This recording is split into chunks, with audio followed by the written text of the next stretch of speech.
Forward TV. The world is thinking.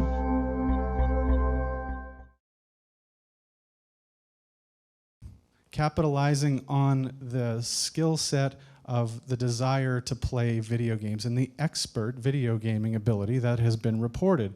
So what we're trying to do here now is to leverage this interest and skill with video games by turning video games into therapy. And we've heard a few presentations on this. Ours is a little bit different. We originally started with trying to design a novel game. We gave up on that. It was taking a lot of time and a lot of money, and the games were not very engaging. And so what we did instead was decide to take off-the-shelf games and create an overlay in which we tap into the child's brain waves, the electricity. We use a headset that looks, my next slide, I got a picture of it here.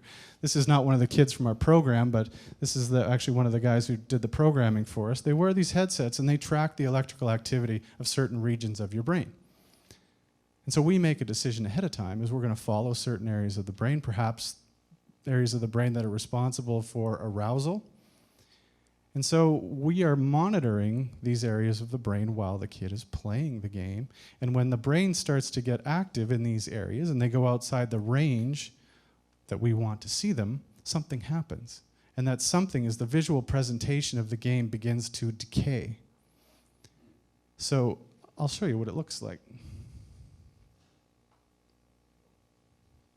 So here's a guy who's playing this game. It's called Crisis. This is not one of the games we use with our kids. We try to stay away from the violent games, but he's driving along here, and then all of a sudden he comes upon some enemy combatants, and you'll see spiders on the screen.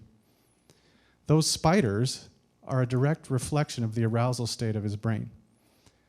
The only way he can get rid of that and to restore the clear visual presentation is to bring down his brain's arousal. Now, over time, 20, 30 sessions, what we hope is happening is that the kid is developing a skill whereby they realize they can control the output of their brain, particularly in these areas of arousal, calmness, and take this skill that they've learned in the gaming environment and transfer it into other areas of their life. Impulse control are big issues in this population. Attention deficits, big problems. And so the advantage of what we're doing here is that we don't need to design games. We can put this overlay. It's basically a screen effect. It's drawn over top of the game. You don't have to hack into games and start changing the programming around. It all overlays the screen. This could be done with you while you're typing a document, and as you're getting tired, we could make the screen look like there's droplets of water falling on it or that it's getting cloudy. We can use spiders. We have about 8 or 9 of these things developed, and we can basically track you using this neurofeedback and try to train your brain and to re-regulate its activity. This is new.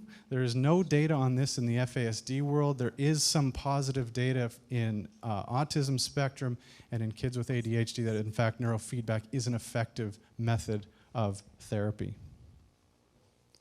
So our hypothesis then, in a nutshell, given extended time to experience success and positive reinforcement, doing things they're good at, and doing things they want to do, these kids with FASD will show measurable signs of brain function.